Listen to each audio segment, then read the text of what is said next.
There we go. Oh, this is gonna be a pain to put back in. Ta-da! All right, let's zip over to O'Reilly's and see if they have one in stock. Doubt it. That front main seal is leaking. Rear main seal, as you can see, is leaking. That appears to be trans fluid.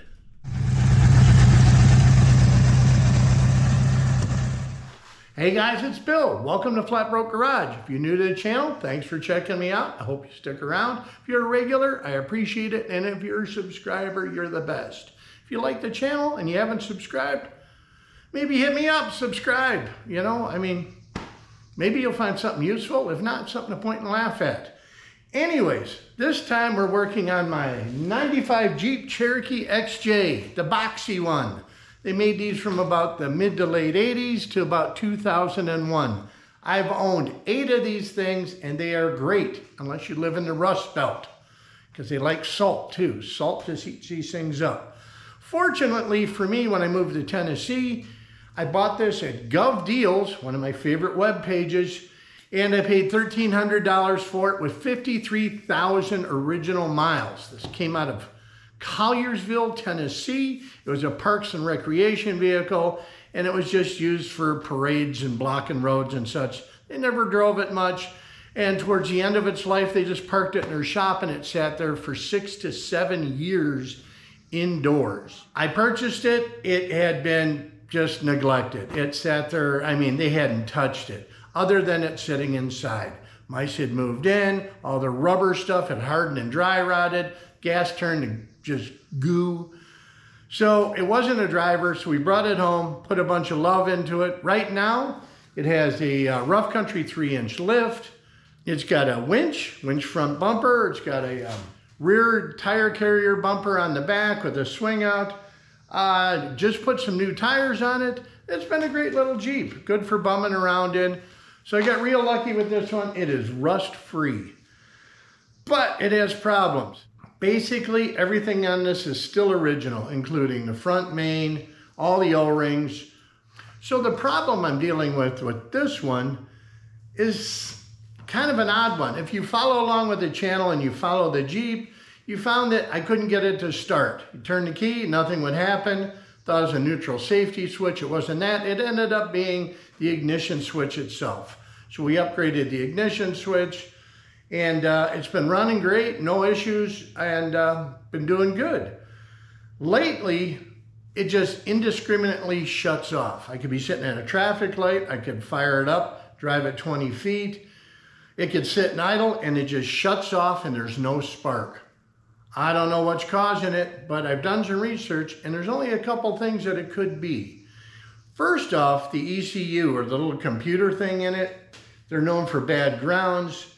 I've cleaned all that stuff off and it's made no difference. It just shuts off. Now this thing will go a month without shutting off, or it'll do it 3 times in one day. So it's kind of sporadic. So that leads me to one more thing. Did a little research, and these things are notoriously known for bad crank positioning sensors.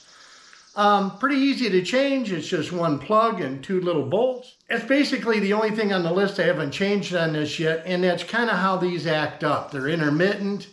And while I was underneath this thing looking, it is a 4.06 cylinder, which basically is its own environmental nightmare. These things leak oil from everywhere. I know the front main seal leaks. I know the rear main seal leaks. Pretty sure that the adapter for the oil filter, there's an O-ring in there, that leaks. So I went to O'Reilly's. I bought a bunch of stuff. So I just bought gaskets for everything. Crank position sensor, and see if we can eliminate some of the stains on my floor. But before I do that, I had somebody send me a package. This is kind of cool. Let me bring you in here. We'll take a closer look at it. It's a package sent to me of Coventry, Connecticut. Let's open this thing up.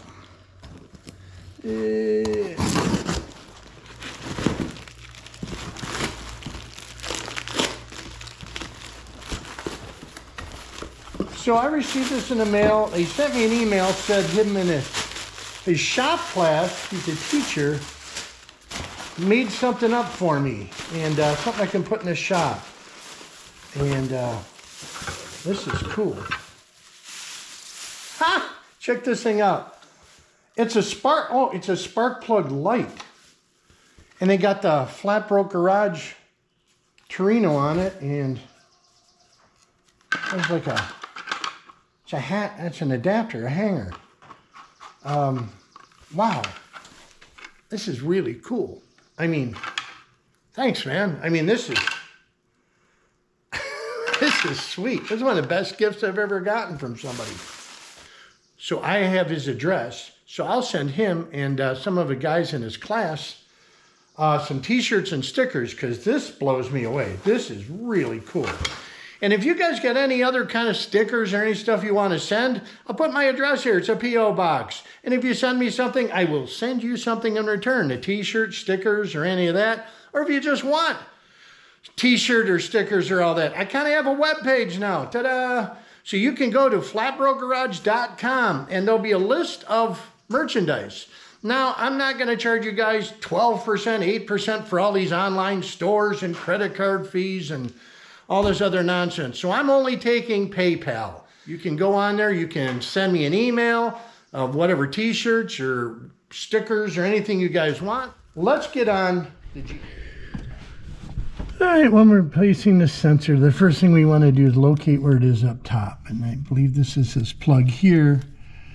There's a bracket that holds the loom. And I don't know if you can see it, but the loom runs down to the bell housing. So we're going to pull this off. This is the right one. I think it's the only loom that goes down there. And we get I think that's a 7 or 8 millimeter. We'll get that pulled off and see if it gives us slack down to the... All right, so we put a 10 millimeter on it. It's not a 9.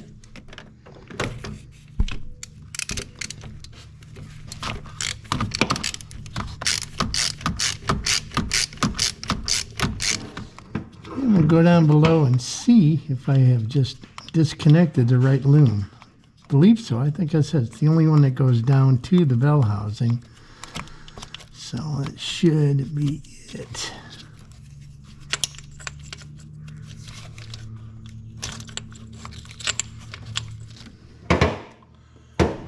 Put that back on so I don't forget where that went.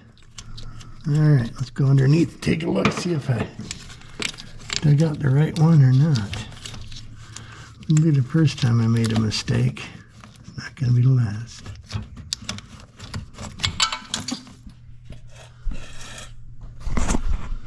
So that indeed is the loom for that sensor. Looks like we're going to need a couple extensions and a swivel and a 10 millimeter.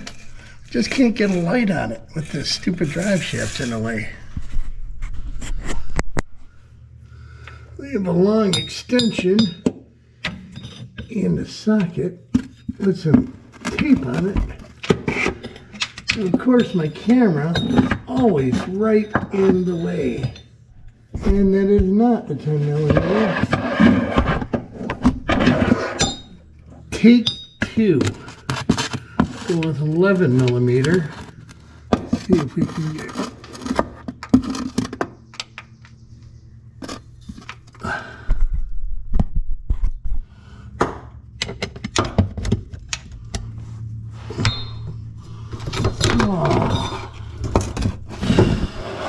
A few moments later.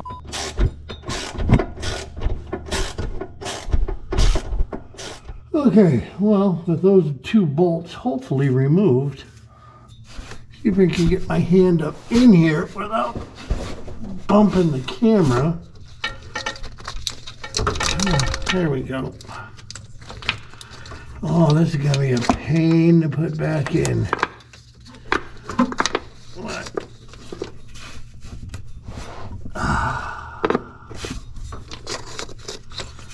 There we go. One crank positioning sensor.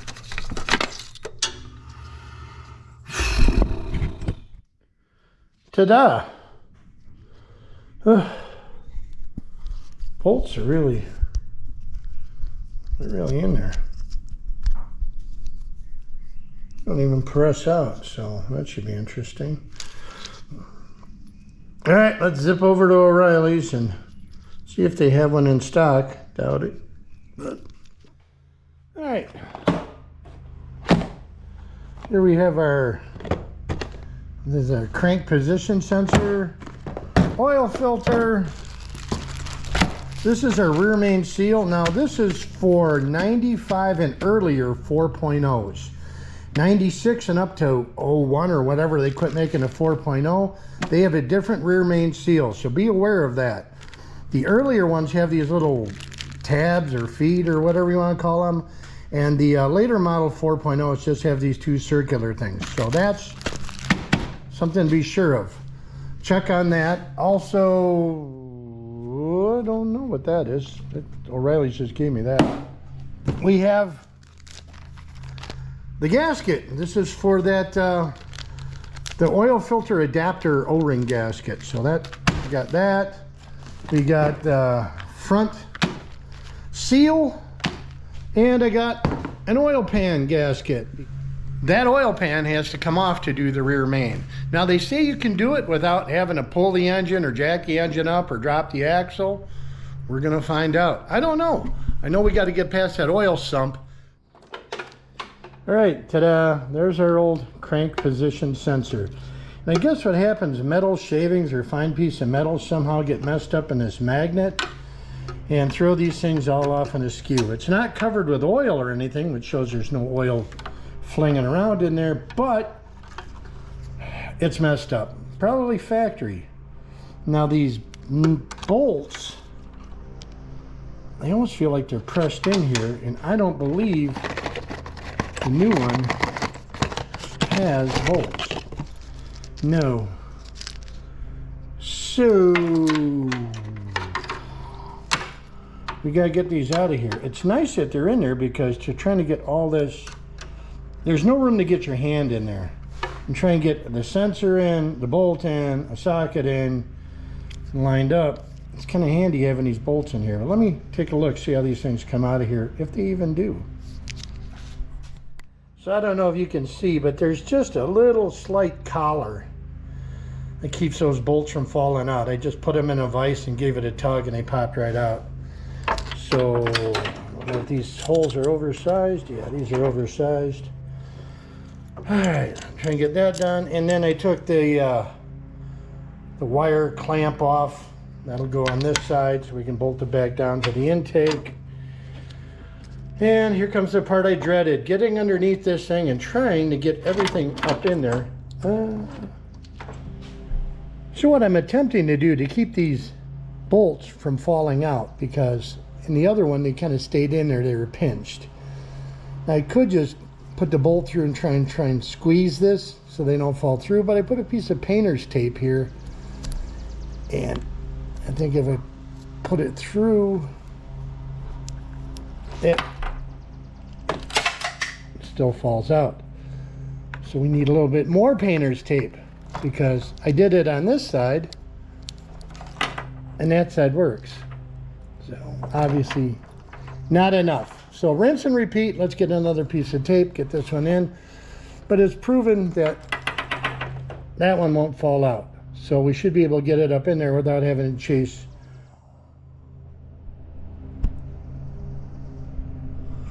Well, if you can see them, there's the two bolts. There's where the two bolts go in the bell housing. Now, there is no way to get lights, camera, action, all of that happening in that spot. Some other great YouTube channels probably have all the fancy equipment to do that. I don't. So I'm just going to try and get the first one started, and we'll bring the camera back and show you how much frustration it takes. But I don't know if you can see it, but I got like all my extensions on, and I got the bolt in there. I just got to put the camera down and turn with two hands so we don't lose it. But so far, so good. So success. That piece of tape holding those bolts in really works. And I got that top one in. Bottom one started. Wow, this is way easier putting it back in. than it did coming out. It's because I had to kind of sort it out, but sweet. All right, let me tighten these down. We'll fish that wire up, and that's one thing checked off my list. All right, we fed that up, and I don't know if I fed it up through the right way. All right, took the nut off. We're gonna plug this back in and put our wire connector or little wire clamp back on. And she is secure. First thing off the checklist, and honestly is one that I was kind of dreading, getting those bolts in, but man, that one's smooth. That's why I'm a procrastinator, I guess. All right, so that's done. Let's jump over to the front main seal and see if we can get that cleaned up and put back in. Well, there we go. With the crank positioning sensor back up in there, I've noticed that there are just a million other neglected leaks that I got to at least start addressing one at a time, or see if we can get them all at once. The first major one I saw was at the front of the pan, which is the front main seal. This is a pretty common problem with these 4.0s. It's really not too much of a pain to change. You basically just have to pull your AC or electric fan and your mechanical fan shroud. I think drop a transmission line and pull your harmonic balancer. So I think I have the right seal. Fingers crossed. I ordered it online. And we'll get this thing pulled off and see if we can get at least one leak addressed. In order to get this fan off, you see there's a 7 millimeter. I believe the same across there. We'll get that. This has to come out first, and that slides out. And I don't think we're going to loosen the belt until we get that crank bolt off the balancer. So let's dive in and get this thing apart.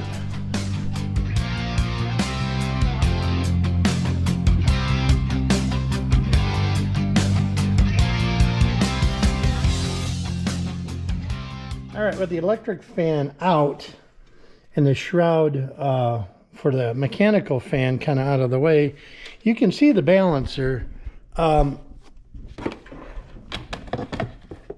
This transmission line down here is kind of in the way, so I think I'm going to loosen that line, drop that down.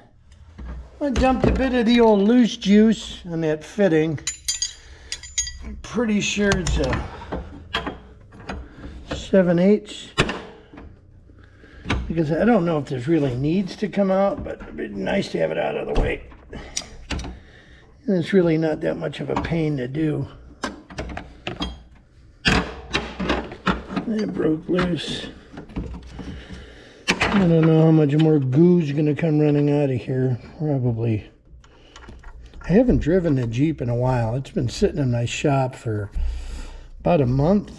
I don't know why. Just parked it in here.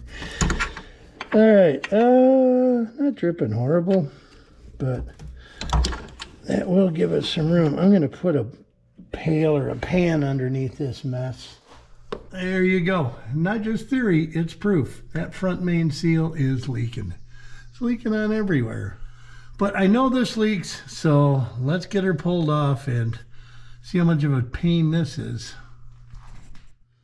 All right, well, we got that trans line down, and they got a bar shoved into the balancer to keep the engine from spinning while we try and bust this thing loose. And my bar doesn't want to hold. Let's see if we can get it wedged in there some another way. There we go. The bar caught. And the bolt is loose. Finger tight. Boy, the more I look under here, the more Valdez I got. I know what to do with. Well, we'll just take them one problem at a time. And there is our bolt. The washer still stuck on there. So we'll get our puller out and see if we got enough room to weasel that puller up in there. Well, in order to get to the belt tensioner on this thing, you have to pull the air box, because on these 95 and earlier 4.0s, they have a whole different belt tensioner setup thing. If you look underneath here, see that bolt? That bolt is your tensioner. And right on the other side of it,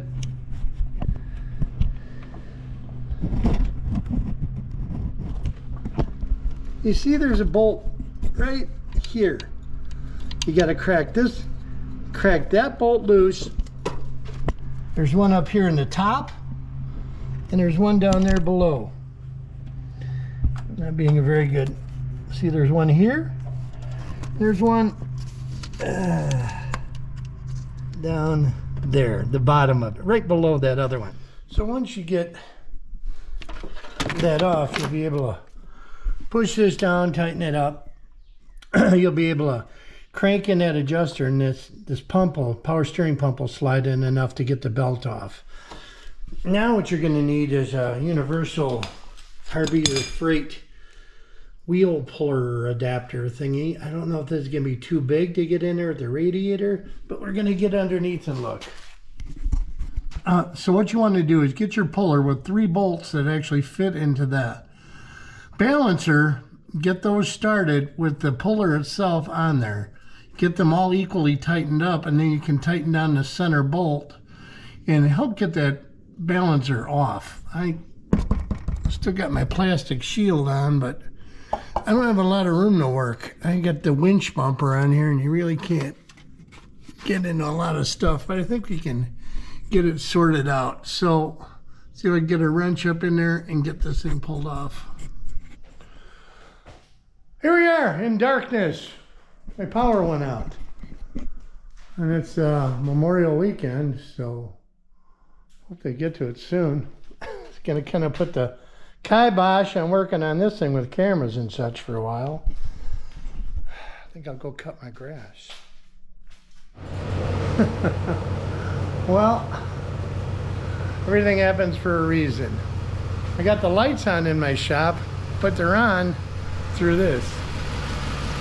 I bought an inverter from Harbor Freight a long time ago.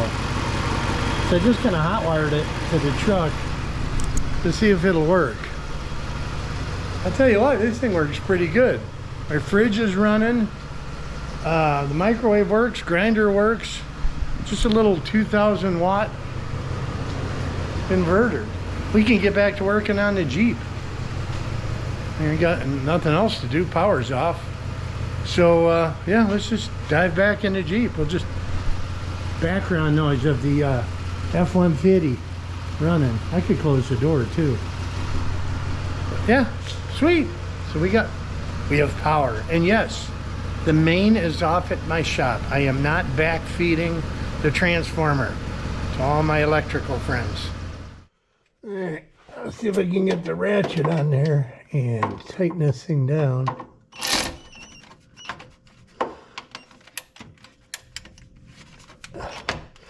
Not the ratchet isn't going to want to do it.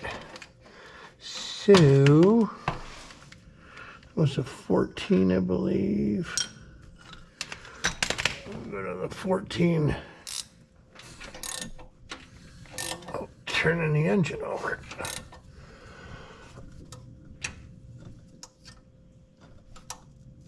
Oh, is that thing on there? We're going to have to put a bar in there or something to hold this crank. All right, now we can just tighten this down and it'll start pulling that balancer off, I hope. There's a keyway that holds this on, so you gotta be careful when you go to slide this off that the keyway, the key itself doesn't fall back into the engine. I don't know if it can, but that would sure suck. And we didn't have to pull the radiator. That's a good thing.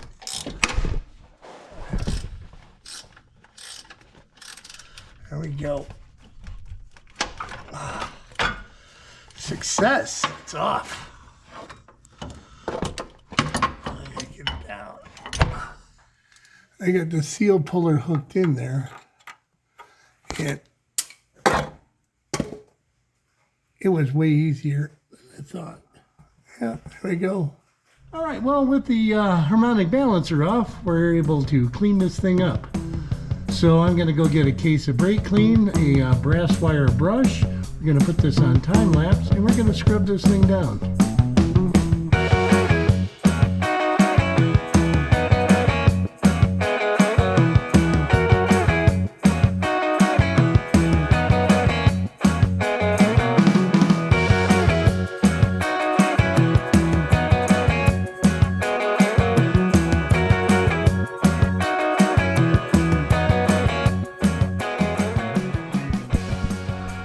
I call that pretty clean. I wiped out the inside race where the seal goes. Kind of clean the shaft off. I'm gonna put the seal in, but I'm gonna leave the balancer off for now, because I think after we get the seal in, the next thing we're gonna do is pull this oil pan and see about getting that rear main seal done. I'm gonna go back and take a look, but I'm pretty sure that rear main seal is just as pooched as the front main. I'm not looking forward to it. It's supposed to drop down and come off. Well, I guess we just pull bolts and see what happens. Worst case scenario, we jack it up, get the axle to drop down some and give us a little more room, but supposedly you can do it. Well, there's your part number for the front main seal. Now, like I said, I don't know if it varies, but this is 95 on down. I know the rear main seal is different. If you look inside here, these have a little spring. Now, you don't want that spring to come out, so I'm just putting a little bit of this black moly grease. Just to keep that spring from popping out when you tap this in. Then I'm going to put a little bit of the gasket maker on the outside, kind of seal it up, and we'll drive that thing in.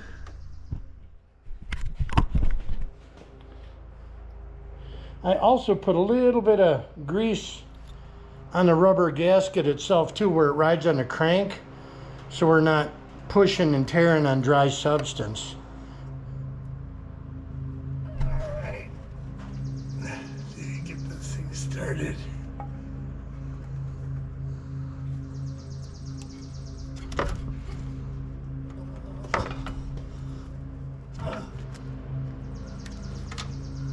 That goes in a little bit better.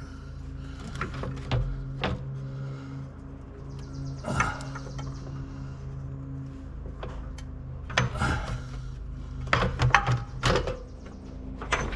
right.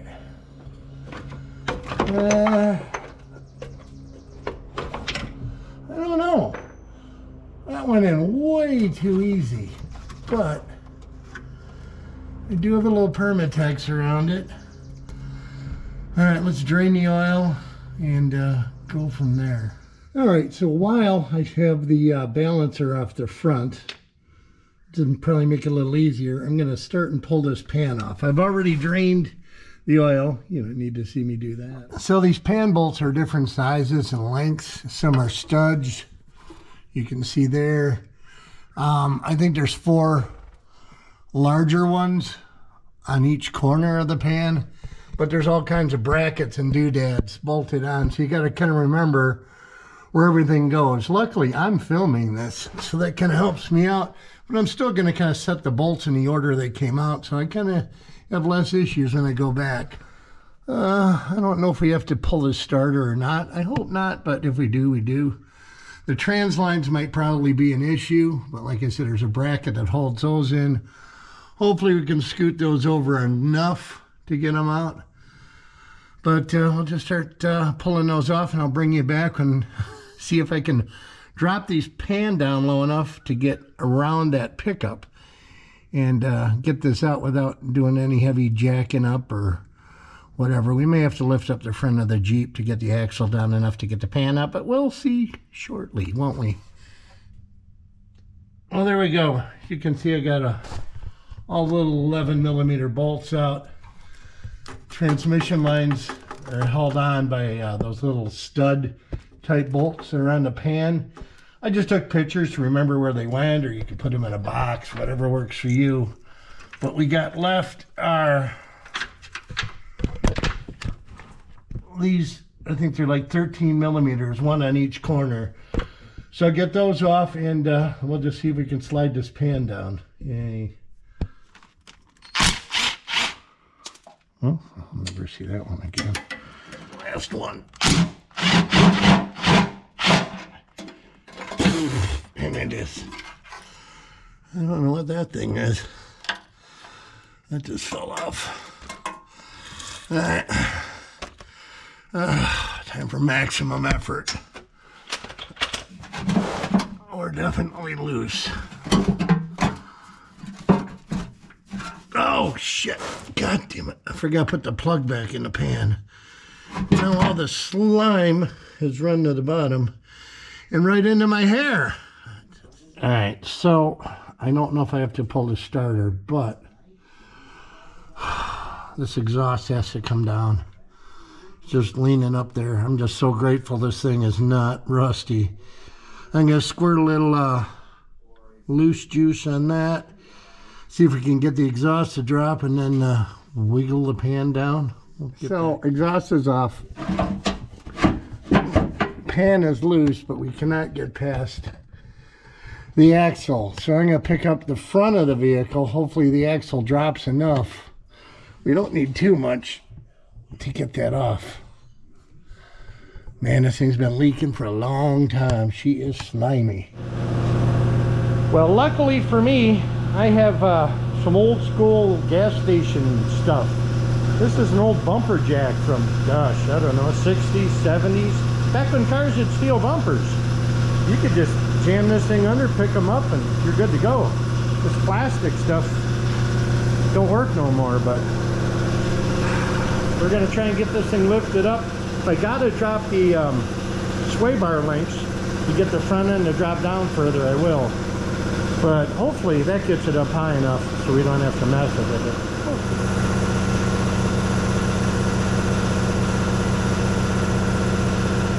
All right, so I lost interest. I picked this thing up and still doesn't, the axle doesn't drop far enough down to get that pan off.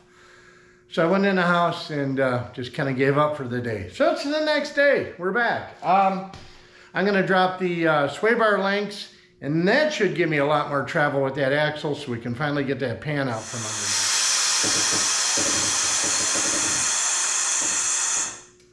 All right, so I should have enough pressure off now to drop those links off. We'll pick it up and hopefully that axle just boop, hangs by the shocks. Those are rough country shocks, so they got a little extra travel. If that still doesn't do it, then we're gonna drop at least one of the shocks and really get the axle to drop down. I don't know what else to do. All right, so we got the sway bar links unbolted. Let's go back up and see how far down this axle is gonna drop.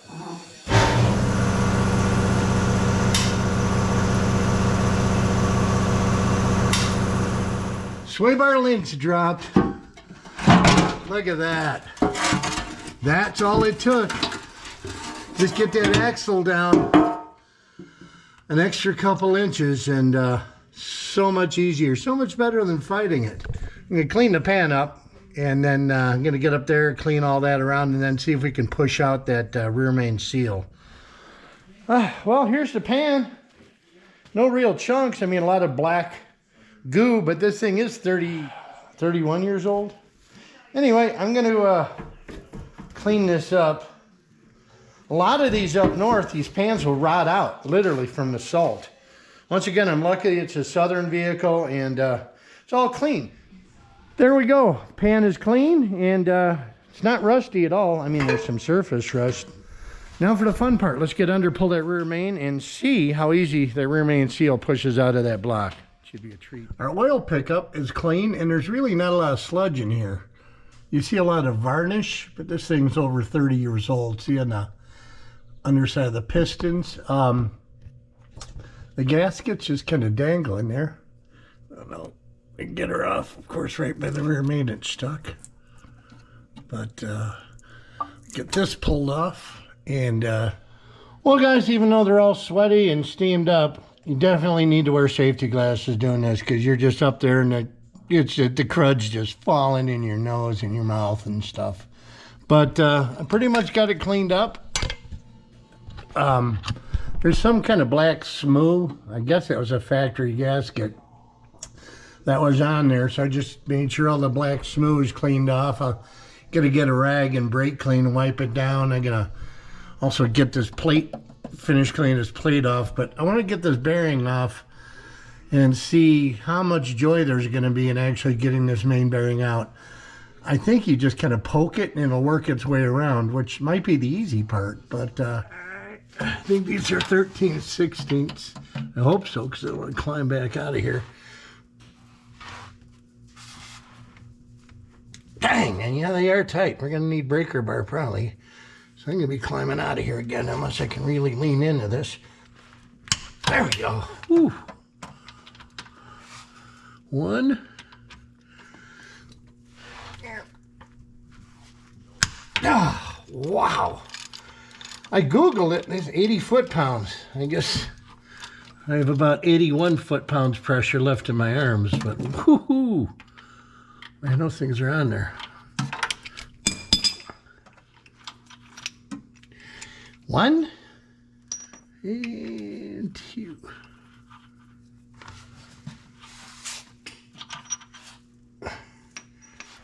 I just pull off. Doubtful. Do I have any kind of prying type device under here?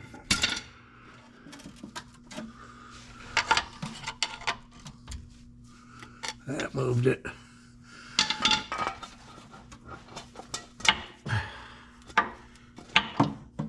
There we go. How's our bearing look? See, that's a pretty good bearing. Crank looks pretty good too. Whoo-hoo, sweet.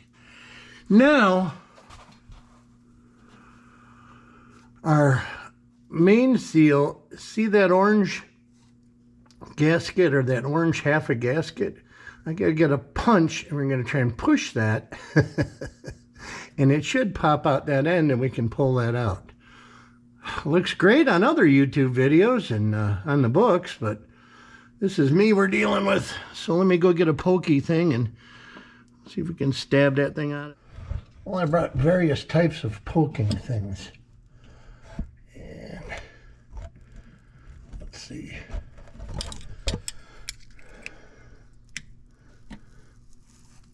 Oh, that does not poke easy. I was afraid of that. I don't know if you have to loosen some other mains. Get a little slop in the shaft. Oh, man. It's trying to move.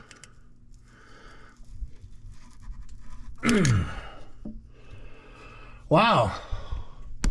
So much easier when you watch it on other YouTube channels.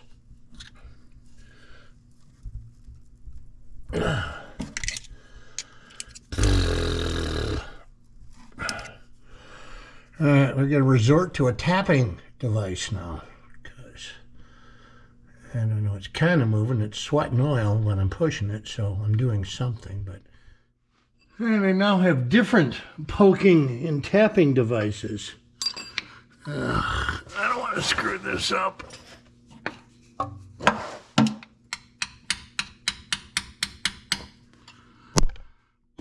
Need something longer.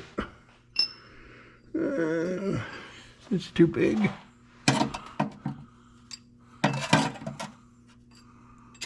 That's too big.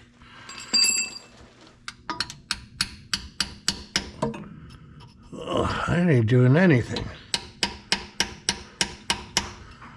What the hell? All right. Well, I custom made a punch. See if it'll fit in there.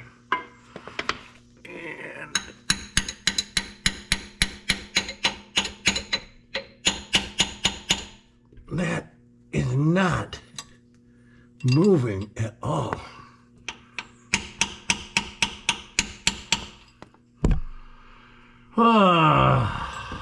Now what, Bill? I gotta drop the rest of these mains down to get enough slack to get that out. I guess that's what I got to do, but everywhere I said, they just said it'll just push right out. Well, it doesn't push right out now, does it? All right, so it appears that just removing that one rear main is not going to give me enough slack to get that top piece out, because crankshafts don't bend, at least not with your hand. So I'm going to loosen up some more of these mains and see if I can get enough slack, just a shade, to get that top rear main seal out. And then we're just going to have to retighten everything back down to specs. But I'm tired of chasing that thing, so let's just crack some more of these loose and see if that helps.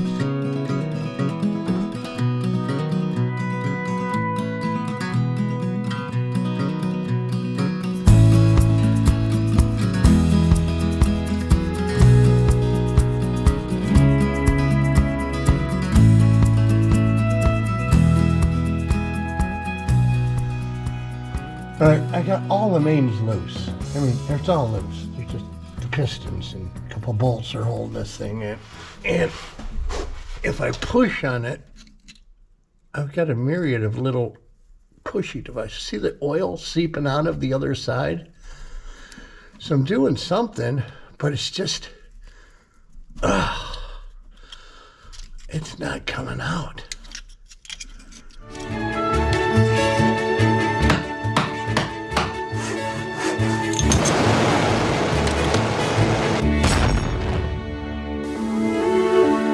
Now, I don't want to lie to you guys. I've been laying underneath this Jeep for 2 hours trying to get this top main seal out. I have all the mains loose, the bolts. Then I've dropped all the main bearings down so they're hanging. I had to push up with one little proby screwdriver and pull down with another hook. And it just now moved. This sucks. I'm telling you guys, I mean, I am not going to be one of them YouTube guys that just says, I just tap it and it's done. This sucks. This sucks bad. Let me show you what I got. After quite a while of tapping in that and pulling there, I got it. I think I can grab it with needle nose and pull it out. Let me resituate my camera and see if we can get this thing out of here. Then we got to put it back.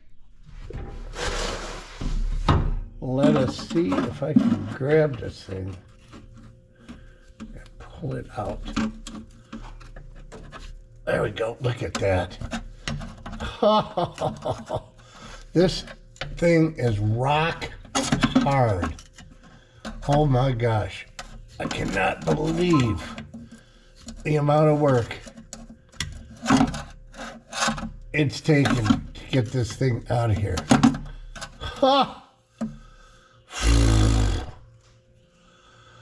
I mean to tell you guys, this sucks. I do not recommend doing this. You don't want to. Now, if you look when it comes out, there's a groove. This groove goes towards the front of the engine. But oh my gosh. God, this thing is rock hard. I fought and fought, but the law won. All right, now comes the fun part. We get to put this back in. It's got a little piece of paper, plastic-y thing that helps you feed it in there so you don't tear this little lip here. If this doesn't start right away, I'm going in the house for a rum and coke.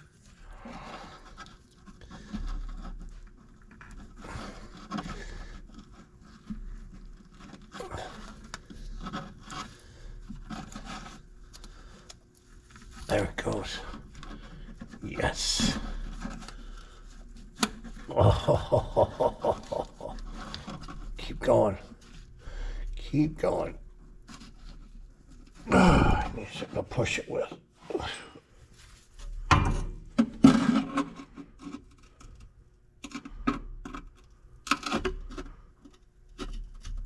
Gentle.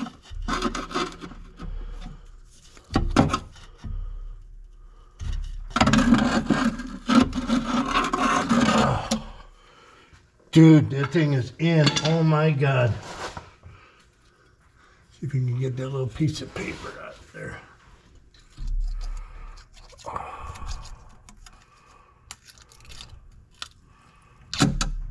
Ah, the whole thing came out. I just got to push it in just a bit more.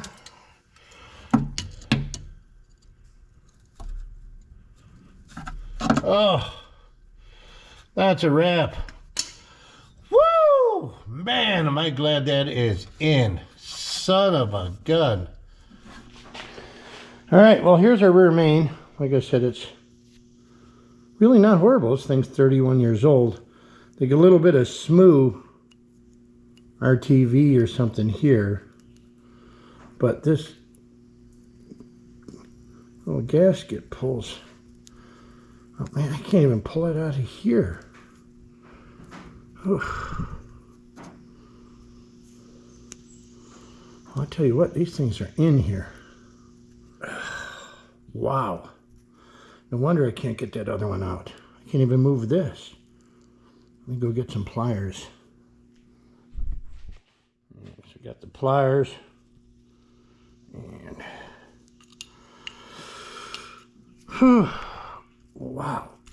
Oh, look, it broke. That's going to be awesome for the other one stuck into the block. I guess 95 on down is the only year that has these like feet.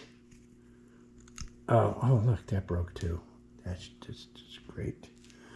Yeah, so 95, where 95 on up just has a gasket like this. It doesn't have these little feet doodads. So, yeah, we'll go get a poker thing now.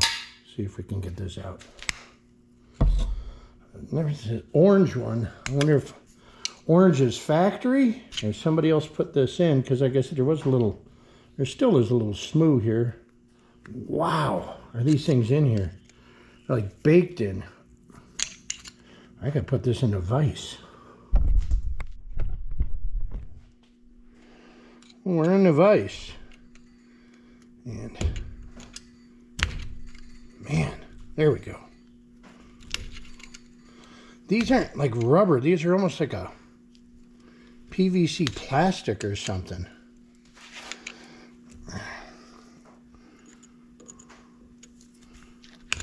There we go. I notice there's a little flange on this one. I'm going to go clean this out. I'll go grab the other one. So I don't know if it's plastic or just petrified rubber. All right, so there's a part number for the 95 on down engine, these little feet. Once again, this does have flanges, but they're on both sides. And looks like it just fits in there like that. I'm gonna clean this out first. We'll put that in. Yeah, this is, see, there's not a lot of flex to this, but this thing is like baked. So let me get a rag here and get some brake clean. We'll blow that out. And just push this thing in.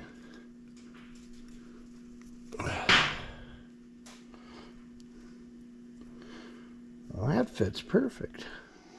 Well, I'm calling that installed. Now we're ready to put this thing back together. Took a little bit of the assembly lube I have. I just smeared some on the bearing, smeared some on the gasket. I mean, more is better when it comes to assembling this stuff. I got my torque wrench out. We'll get this thing put up, get those mains torqued back down, and hopefully we'll start putting this together. No, I forgot. I got one more thing. I got the, for the oil filter, there's a pot metal housing that holds the oil filter on. There's an O-ring on that. While this pan is off and while this is apart, I might see if I can reach up from below there and put a new O-ring on that as well. What the heck? You're here, it's this far apart.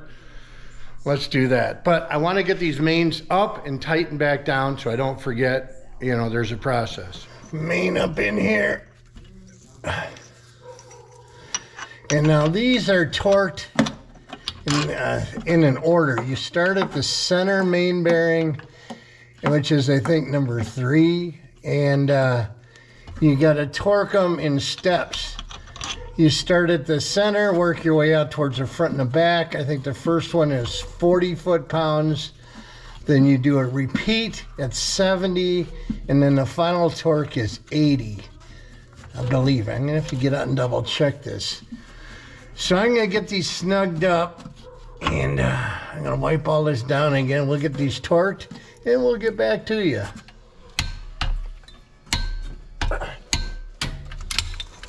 Okay. Oh, woof. Hard doing that on your back. 80 pounds, all torqued up. All right, well, all that tightened up, and now while the pan is not on the Jeep, there's one last piece of Valdez leak we got to fix, and that is this oil filter housing. You see me pointing at it here. This has an O-ring in it in there, and then there's an O-ring up here that tend to leak. So I believe it's like a 60 Torx. And while I have real easy access to it, I'm going to try and get this thing off. We're going to put new O-rings in that, because if you look, it's kind of hard to tell. So let's try and get this thing off and get that O-ring in. Then we can start assembly. Thank God. All right, well, I did say this is a Torx 60-bit, but the problem with your standard one is once you put it on, you can't get a ratchet on it because there's not enough room. So they actually sell short Torx bits, or they sell just for these Jeeps, just a bit by itself that fits in there, and I think that's like a 1/2 inch or 9/16. I think let me put a 1/2 inch on it, and you can get a ratchet wrench on it. Now these have Loctite on them from the factory. I put the wrench on backwards. Not a ton of room here. But make sure it's all the way in, and I'm going to double my wrench up, like I said, to get a little more leverage.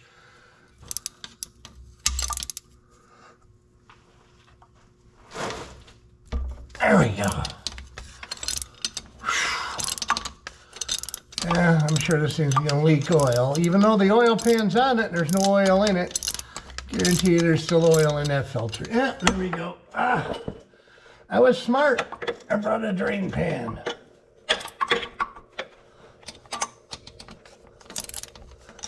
Either way, she's gonna hemorrhage the rest of the oil.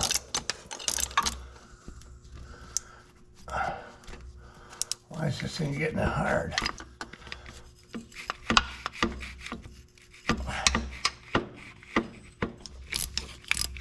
Ta-da! She is out. This thing should drop down. All right, so we got the housing off. You can see the one main O-ring. This ring almost leaks all the time. We got that here.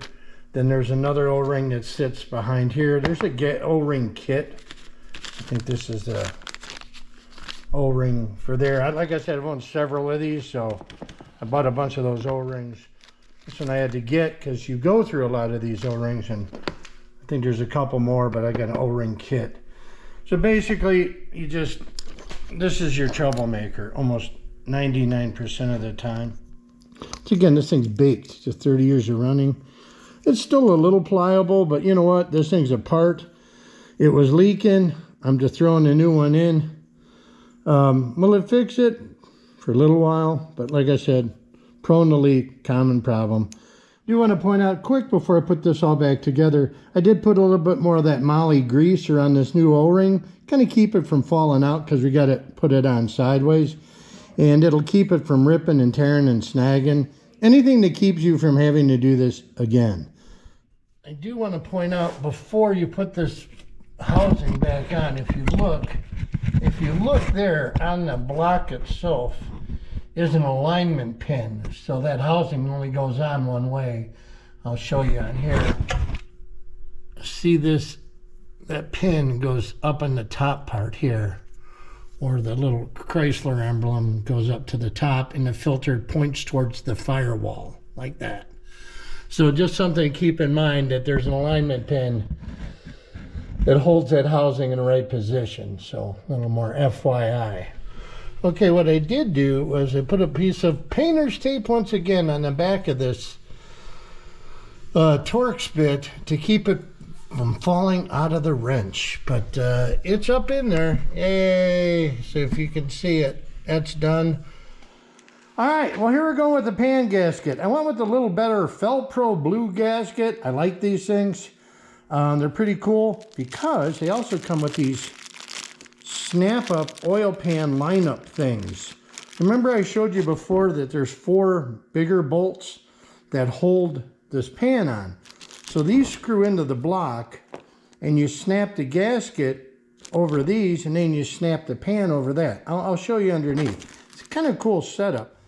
All right, so here's these little hanger things I told you about. They just screw into these 4 bigger holes, or where the bigger bolts go for this pan. Now, Felpro says to put these blue gaskets in dry, but I put little dabs of gasket goo, Permatexy stuff, right here by the mains where it was when I took that off, and up by the timing cover. Now supposedly this gasket will go and snap over these holes. Oops, I did it backwards. Welcome to Flat Broke Garage. These should push over here like that and that. Same thing with the front. So push up there and there. And then your oil pan will hook over these too, so you can start all your other bolts and get them lined up. So it's pretty cool. Like I said, first time I tried this on a Jeep upside down on my back. But let me get the camera down so it's out of the oil pan, and we'll push it up, see what happens. Ironically, I'm hitting those front pegs for this pan. I have to remove these 2 front pins, unfortunately, to get this pan up. That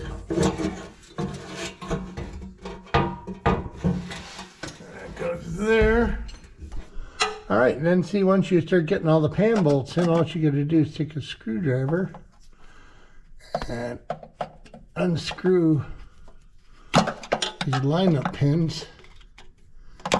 Well, you get the idea. I got to put the camera down and get these out. But I got to remember to put that little band or strap in too for this rear main.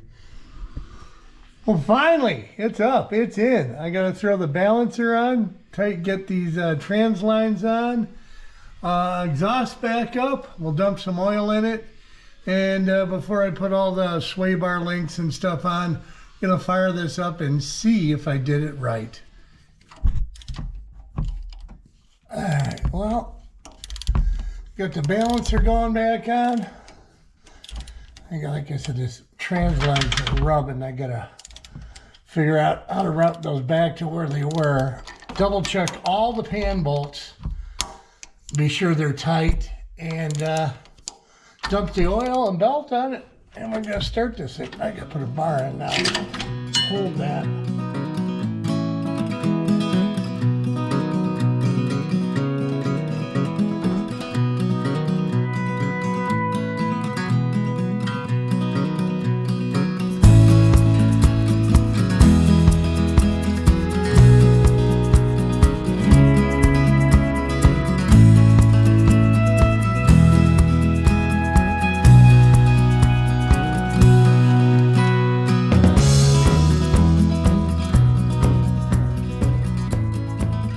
I had to put a battery charger on it because I left the door ajar, and now my interior lights are on. So I think we should have enough charge fired up, and we'll check for leaks. See if it even starts at this crank position sensor.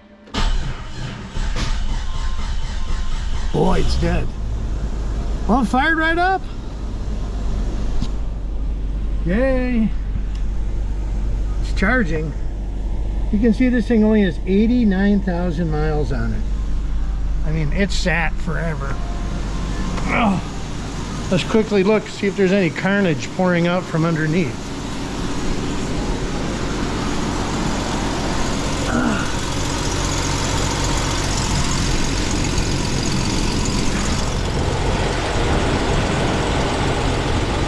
Gotta get a light on it. But I don't see any new puddle. I got some smoke coming off the exhaust, but that's from me putting my hands all over it and dripping grease on it. Other than that, front main looks good. Our rear main is dry. Oil filter. I think we might have got this one.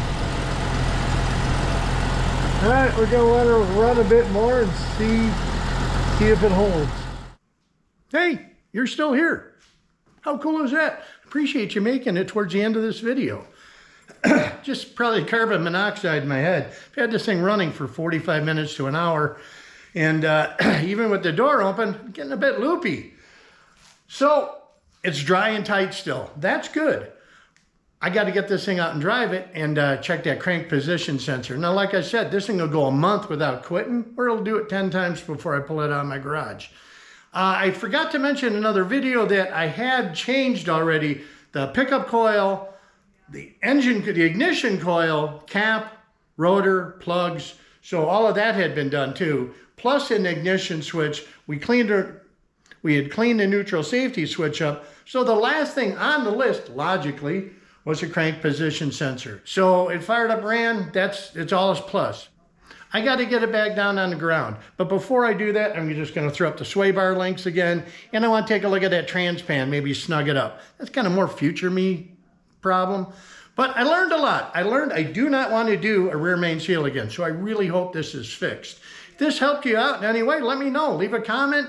Or if it wasn't, then leave a comment. You know, like I said, I'm not a mechanic. I'm just some guy that has a Jeep, some tools from Harbor Freight, and a lot of spare time, and I don't like spending money. So I tried doing it myself. I think it's gonna work out. We'll see. If you guys want some merch, right here, you can go to flatbrokegarage.com. There's a link for merchandise at the bottom, your menu-y thing, and I'm doing my best to get them out. We sold out of these. I got more coming in. So the Survivor shirts, those sold out pretty quick, but I do have more coming. And as always, I truly appreciate you guys that stick with me, follow along, watch all these stupid videos. So thank you again. I really appreciate you guys following along, getting to the end of the video. And hopefully we see you on the next one. Catch you later, guys. Have a great one. Bye.